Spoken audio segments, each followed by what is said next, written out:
انسان زندگی میں جب جدوجہد کرتا ہے، کوشش کرتا ہے، وہ بہت سارے دنیاوی اسباب اختیار کرتا ہے۔ جتنی عقل اللہ نے دی ہوتی ہے اس عقل کا بھی وہ استعمال کرتا ہے، کوشش کرتا ہے کہ کچھ اچیو کر سکے زندگی میں، کچھ مقاصد کا حصول اسے میسر آئے۔ عزیز بھائیوں، ایک بات اپنے ذہن میں اچھی طرح بٹھا لیں اور لکھ لیں کہ زندگی میں جو کسی بندے کو کامیابی حاصل ہوتی ہے وہ رب تعالیٰ کی مدد سے حاصل ہوتی ہے۔ اگر رب تعالیٰ مددگار ہو تو پھر کوئی چیز بھی رستے میں رکاوٹ نہیں بنتی، اور اگر مالک کریم کو منظور نہ ہو تو انسان بہترین سیاستدان ہو، اچھا ایڈمنسٹریٹر ہو، اس کا ذہن بڑی وسعت رکھتا ہو، بڑی اچھی پلاننگ کرنا جانتا ہو، سارا کچھ ہو، تو بندہ ناکام ہو جاتا ہے۔ مسلمانوں کو جتنی کامیابیاں ملیں ان کا پس منظر صرف اتنا تھا کہ اللہ تبارک و تعالیٰ نے اپنے بندوں کی مدد فرمائی، اور اب تعالیٰ نے قرآن مجید میں اس حقیقت کا بیان کیا، فرمایا بل اللہ مولاکم، فرمایا بلکہ اللہ تمہارا مولا ہے، وَهُوَ خَيْرُ النَّاصِرِينَ، اور وہ بہترین مددگار ہے۔ وہ جو رب تمہارا مولا ہے وہ بہترین مددگار ہے، اور اگر وہ مدد کرے تمہاری، سورہ آل عمران میں آگے جا کے ارشاد فرمایا اگر اللہ مدد کرے تو پھر تم پر کوئی غالب نہیں آ سکتا، اور اگر وہ تمہاری مدد چھوڑ دے تو پھر کوئی تمہاری مدد کر سکتا، کوئی مدد نہیں کر سکتا۔ بدر کی جنگ بھی اور فتح مکہ بھی رمضان المبارک میں ہوا ہے۔ میں دونوں پر غور کر رہا تھا تو ایک نیا مضمون میرے ذہن میں آنے لگا۔ بدر کی جو جنگ ہے اس میں بھی ایک عجیب انقلاب آیا ہے کہ 313 نے 1000 سے مقابلہ کیا، اور جن 1000 سے مقابلہ کیا وہ اسلحے سے لیس تھے، اور یہ جو 313 ہیں ان کے پاس 6 زرہیں، 8 تلواریں، چند گھوڑے، لیکن اللہ نے کامیابی دی تو خود رب نے بیان کیا کس طرح دی، فرمایا وَلَقَدْ نَصَرَكُمُ اللَّهُ بِبَدْرٍ وَأَنْتُمْ أَذِلَّةٌ۔ وہ کامیابی اس طرح ملی ہے کہ رب نے تمہاری مدد کی تھی، تم تو کمزور تھے، اللہ نے بدر میں تمہاری مدد کی، تم جیت گئے۔ وَلَقَدْ نَصَرَكُمُ اللَّهُ بِبَدْرٍ وَأَنْتُمْ أَذِلَّةٌ، اللہ نے بدر میں تمہاری مدد کی، تم تو کمزور تھے۔ پھر فتح مکہ نصیب ہوئی تو اس میں بھی بہترین منصوبہ بندی نبی پاک علیہ السلام نے فرمائی، بہترین حکمت عملی حضور نے اپنائی، لیکن ہمیں جو اللہ رسول نے بات سمجھائی وہ کیا ہے؟ اذا جاء نصر اللہ والفتح، فرمایا جب اللہ کی مدد آئی اور فتح نصیب ہو گئی۔ یہ اللہ نے مدد فرمائی تمہاری، یہاں بھی فتح مکہ بھی اللہ کی مدد سے، جنگ بدر بھی اللہ کی مدد سے۔ وہ جو مدد ہے اللہ تعالیٰ کی، جب وہ ہم یہ کرتے ہیں کہ ہم اپنی ساری زندگی سیاست کی نظر کر دیں، ہماری سیاست صرف ملک میں نہیں ہوتی، ہماری سیاست خاندان میں بھی ہوتی ہے، ہم گھر کے اندر بھی سیاست کرتے ہیں، ہم کسی خاص طریقے سے لوگوں کو اپنے پیچھے چلانا چاہتے ہیں، ہم ایک خاص اسلوب اختیار کرتے ہیں کہ لوگ ہمارے پیچھے چلیں۔ اس کا نقصان ہمیں یہ ہوتا ہے کہ سیاست جو ہوتی ہے یہ شطرنج کے ہیر پھیر کی طرح ہوتی ہے، تو اس کے راز بڑی جلدی کھلنے لگ جاتے ہیں، پتہ چل جاتا ہے کہ بندہ مخلص نہیں تھا، سیاست کر رہا تھا، طریقے سلیقے سے اس نے جوڑ کے رکھا ہوا تھا۔ ہم ہر جگہ سیاست کے بل بوتے پر چیزوں کو لے کے چلنا چاہتے ہیں، سیاستیں ناکام ہو جاتی ہیں، سیانے لوگ فیل ہو جاتے ہیں، بچتا صرف وہی ہے جس کے پیچھے رب تعالیٰ کی مدد شامل حال ہوتی ہے۔ اپنی زندگی کے اندر ہم جو کچھ بھی کر رہے ہیں، جس شعبے سے بھی ہمارا تعلق ہے، آج ہم نے اس بات پہ غور کرنا ہے کہ پہلے تو یہ غور کر لیں کہ جو کام ہم کر رہے ہیں کیا وہ کام ایسا ہے کہ اس میں اللہ کی مدد ہمیں ملے گی؟ اگر آپ کوئی معاذ اللہ ناجائز کام کر رہے ہیں، فعل حرام کا ارتکاب کر رہے ہیں، تو اس میں تو مدد الہی آئے گی نہیں۔ پہلے تو یہ دیکھیں جو کر رہے ہیں وہ کام مدد الہی والا ہے، اور اگر اللہ تعالیٰ کی مدد والا وہ کام ہے پھر اس پر غور کریں کہ کیا ہم نے مالک سے مدد کا سوال کیا ہے، ہمیں مدد میسر آ رہی ہے۔ وہ میں نے بزرگوں سے ایک بات سنی تھی، وہ بڑی یاد رہ گئی۔ وہ فرمایا کرتے تھے قابلیت بھی بڑی چیز ہے لیکن قبولیت سب سے بڑی چیز ہے۔ قابل ہونا بھی بڑی بات ہے لیکن زیادہ بڑی بات یہ ہے کہ اس کی بارگاہ میں قبول بھی ہے کہ نہیں۔ اپنی زندگی میں اللہ کی مدد کی طرف بڑھیں، मालिक की मदद का हुसूल इख्तियार करने की कोशिश करें, अल्लाह के साथ अपने आप को जोड़ें। अगर अल्लाह की मदद नसीब हो, ये जो हम जितना डरते रहते हैं, सहमे रहते हैं, परेशान रहते हैं, कोई क्या कर देगा, हमारे यहाँ ना हर शोबे में माज़अल्लाह एक माफिया है, इल्ला माशाअल्लाह। वो माफिया कहता है मेरे साथ मिलोगे तो मैं चलने दूंगा, वरना मैं नहीं चलने दूंगा। मार्केट में आ ही नहीं सकता फलाना बंदा, क्योंकि यहाँ हमारा कब्जा है।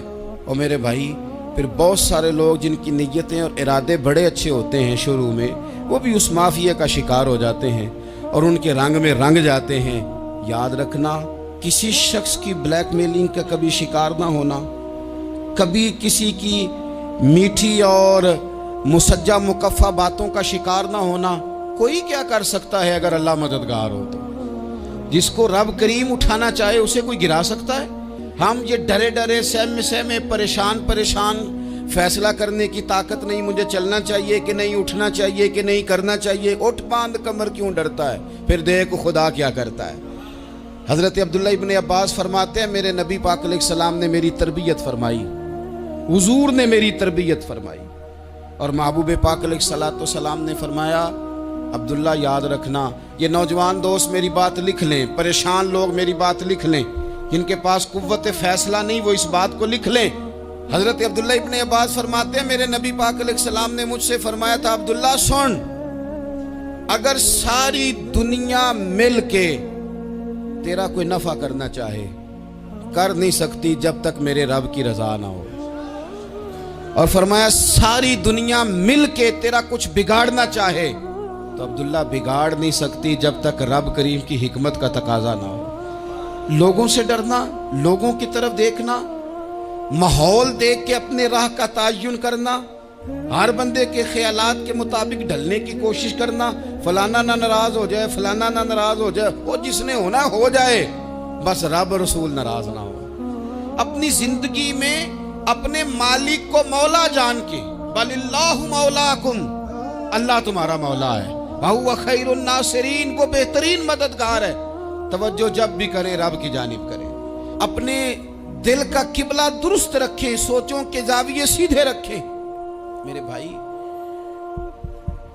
मालिक जब बंदोबस्त कर देना,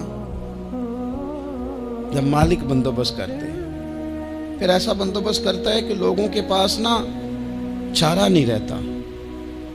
हज़रत मरियम रज़ियल्लाहु ताला अन्हा पाकबाज थी, मस्जिद में रही थी, पर मालिक की हिकमत के तकाजे बड़े अजीब है ना। फिर जनाब मरियम को अल्लाह ताला ने बग़ैर शौहर के औलाद अता कर दी। ये बात ही ऐसी थी, वो किसी ने कहा था कि मखलूक तो फनकार है इस दर्जा के पल भर में, संगे दरे काबा से भी असनाम तराशे, तुम कौन हो क्या चीज़ है दागे कबाबी। लोगों ने तो मरियम पे भी इल्ज़ाम तराशे। तो लोगों ने कहा किधर से ले आई बच्चा, तेरा बाप तो ऐसा नहीं था, कहां से ले आई? अल्लाह करे मैं आपको समझा सकूं, जरा अपने आप को वहां खड़ा करें कि एक पाक बाज औरत, पाक बाप की बेटी, तैयब माँ की बेटी और अल्लाह के घर में परवरिश पाने वाली खातून, एक वो वक्त और एक ये वक्त कि उस औरत को कटहरे में खड़ा करके पूछा जा रहा है कि माज़अल्लाह तेरी गोद में बच्चा जायज नहीं है, कहां से लाई है? अब खुद से सफाइयां बंदा कितनी को दे, कितनी को वजाहतें करे। और मैंने तो अपनी जिंदगी में देखा है, ज्यादा वजाहत देने वाले को भी लोग झूठा समझने लग जाते हैं। ज्यादा वजाहत देने पर भी लोग कमजोरी का इजहार समझते हैं कि कमजोर पड़ गया। आप सुलह की कोशिश करते हैं, सामने वाला बुज़दिल समझ लेता है। ज्यादा वजाहतें भी कमजोर कर देती हैं। अब हजरत मरियम को कटहरे में खड़ा करके कहा बच्चा किसका है? तो फिर खुदा बंदोबस्त जब करे, अल्लाह जब मददगार हो, तो फिर हजरत मरियम की गवाही दरख्तों से नहीं दिलवाई, उसने पत्तों से नहीं दिलवाई, फिर फरिश्ते नहीं भेजे। हजरत मरियम कहने लगी मुझसे ना पूछो, वो जो पंगूड़े में है उसी से पूछ लो, उनसे पूछो ना, वो कौन है पूछ लो, उनसे कर लो सवाल। उन्होंने कहा पंगूड़े में चंद दिनों का बच्चा, ये जवाब देगा? मददगार था रब। उनकी बरात का ऐलान करना था मालिक ने, और जब मालिक ऐलान कर दे, जब मालिक तेरी सफाई देना चाहे, जब मालिक तुझे दुनिया के सामने निखारना चाहे, तो पंगूड़े में लेटे हजरत ईसा बोल के कहने लगे, इन्नी अब्दुल्लाह आतानियल किताबा। फरमाया मैं अल्लाह का बंदा हूं, रब ने मुझे किताब अता करके नबी बना के दुनिया में भेजा है। मैं अल्लाह का बंदा हूं, किताब लेके आया हूं, नबी बन के आया। फिर पंगूड़े से ऐलान हो गया, फिर बच्चा बोल पड़ा। और ये एक दफा नहीं बात हुई, ये बनी इसराइल में एक जुरैज नाम के शख्स भी थे जो नमाज पढ़ रहे थे। बाज ने लिखा है नफल नमाज थी, अम्मा ने पुकारा तो आए नहीं, तो माँ के मुंह से निकल गया तू उतनी देर तक मरेगा नहीं जब तक किसी बेहया औरत का मुंह ना देख ले। तो वो इबादत गुजार थे, लेकिन लोगों ने उनकी इबादत, रियाजत, परहेजगारी को नहीं देखा।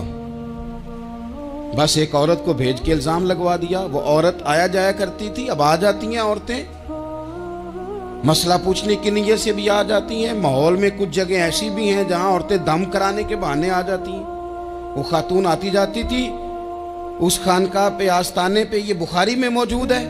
पर उसने कहा मेरी गोद में जो बच्चा है ये इन्हीं का है। मुझे बताएं कैसे बंदा वजाहत दे।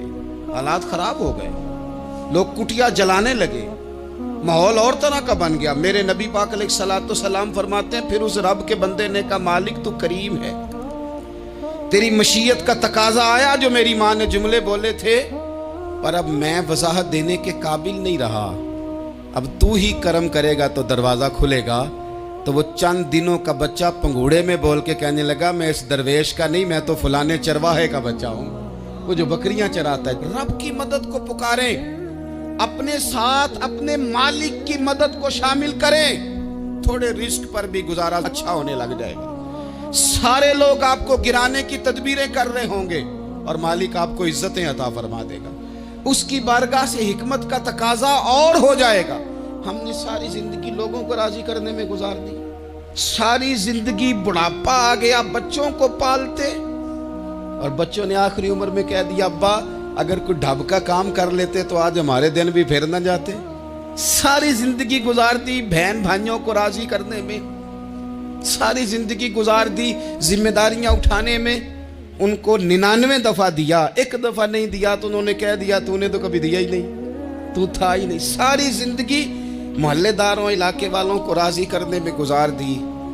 और मैंने ऐसे लोग भी देखे दीन के लिए वक्त गुजारा, लेकिन जब बुढ़ापे में दांत काम न करते थे तो वक्त के मुफ्तियों को भी मस्जिदों की कमेटियों ने कह दिया अब आपकी समझ नहीं आती, हमने खतीब को यौर रखना है, न देखो दुनिया की तरफ, दुनिया रुला देती है, न राजी करो बंदों को, बंदे थका देते हैं, न पीछे भागो हर वक्त दुनियादारों के, ये इंसान को कमज़ोर कर देते हैं। वो तो करीम ही बड़ा है, 2 आंसू ज़मीन पर बाद में गिरते हैं, बंदे के गुनाह सारे पहले माफ़ फरमा देता है। अल्लाह की मदद का हुसूल, अपने मालिक की मदद की तरफ बढ़ना। आपको बदर की जंग भी यही दरस देगी, आपको ओहद का मैदान भी यही सबक देगा, फतेह मक्का भी यही सबक देगा। मेरे दोस्तों, जब रब मदद फरमाए, जब अल्लाह मददगार बने। दोस्तों से एक बात अक्सर करता हूँ, मैं कहता हूँ कि जितने दर्द से आप अमीर को अपनी कहानी सुनाते हैं ना, और जिस तरह आपके आंसू बात करने से पहले गिर जाते हैं कि गरीब हैं, बच्चियां हैं, कारोबार नहीं, ओ मेरे संगियों, इससे आधे आंसू अपने रब की बारगाह में बखेरो, उसके हुजूर अर्ज गुजार हो जाओ, उससे तलब करो। एक वक्त इंसान पर जिंदगी में ऐसा आता है कि उसे यूं महसूस होता है कि मेरा साया भी जरा सा पीछे हट गया है। उसे यूं लगता है कि मैं किसी सहारे पे हाथ डालता हूं तो वो भाग जाता है मुझसे। लेकिन मालिक की बारगाह ऐसी अजीम बारगाह है, रब रसूल के आस्ताने इतने बड़े हैं कि आप जब वहां कशकोले तलब दराज करते हैं तो झोली फैलाने में देर लगती है, उनको भरने में तो कोई देर नहीं लगती। हमने अपना सोच का किबला ही दुनिया को बना लिया। ये जो अल्लाह वालों की मदद है, ये तो है नहीं, अल्लाह ही की मदद है। लेकिन ये जो सेठों की तरफ तवज्जो करना, नवाबों की तरफ तवज्जो करना, दुनियादारों की तरफ तवज्जो करना और अपना मिजाज इस तरह का बना लेना, यारो गर्दन को झुका देता है खैरात का पत्थर, जहां में मांगने वालों के सर कभी ऊंचे नहीं होते। اور اقبال کہتے ہیں غیرت ہے بڑی چیز جہانے تگو دو میں، پہناتی ہے یہ فقر کو تاج سردارا۔ میں عرض کروں گا کہ اپنی آپ جب توجہ کا قبلہ اللہ رسول کو بنائیں گے تو رب فرماتے ہیں وَيَرْزُقْهُ مِنْ حَيْثُ لَا يَحْتَسِبُ، میں نہ تجھے وہاں سے رزق دوں گا جہاں سے کبھی تیرا گمان بھی نہیں گیا ہوگا، یہاں سے بھی مل سکتا ہے، تو نے سوچا بھی نہیں ہوگا۔ بخاری شریف میں حدیث ہے، حضرت جابر ابن عبداللہ فرماتے ہیں نبی پاک صلی اللہ علیہ وسلم نے نا 300 لوگوں کا ایک لشکر روانہ کیا کسی مہم کے لیے، کسی جہاد کے لیے۔ حضرت ابو عبیدہ بن جراح رضی اللہ تعالیٰ عنہ امیر لشکر تھے۔ فرماتے ہیں غربت اتنی زیادہ تھی، بھوک اتنی زیادہ تھی کہ ایک ایک کھجور دن میں ایک وقت کھانے کو ملتی تھی، اور کچھ دن ایسے آئے کہ اب کھجور بھی نہیں مل رہی۔ فرماتے ہیں اتنی زیادہ بھوک لگی مجاہدین کو، 300 بندہ پتے کھا کے گزارا ہونے لگے۔ یہ بخاری میں موجود ہے۔ آپ فرماتے ہیں کہ دریا کے کنارے ہمارا پڑاؤ تھا، ٹھہراؤ تھا، جب بھوک سے نڈھال ہو گئے نا وَيَرْزُقْهُ مِنْ حَيْثُ لَا يَحْتَسِبُ، اللہ وہاں سے روزی دیتا ہے، گمان بھی نہیں ہوتا۔ فرماتے ہیں ایک مچھلی اللہ تعالیٰ نے دریا کے کنارے بھیجی، فرماتے ہیں وہ تھی تو مچھلی پر پہاڑ جتنی تھی۔ بخاری میں لفظ ہیں، حضرت جابر ابن عبداللہ رضی اللہ تعالیٰ عنہ فرماتے ہیں 300 آدمی 18 دن تک اس مچھلی کو کھاتے رہے، مچھلی ختم ہی نہیں ہوئی۔ مچھلیاں نہیں، مچھلی کہتے ہیں 18 دن 300 بندہ کھاتا رہا، مچھلی ختم ہی نہیں ہوئی۔ اور فرماتے ہیں کہ اس کی ہڈی نکال کے، کانٹا کہیں گے آپ اپنی زبان میں، کہتے ہیں وہ نکال کے نا تو اس کو کھڑا کیا نا جب، تو اونٹ کجاوے سمیت اس کے بیچ سے گزر جاتا تھا، 2 اس کے کانٹے جوڑے۔ فرماتے ہیں وہ اس کا گوشت ہم کھاتے تھے اور اس کی چربی بطور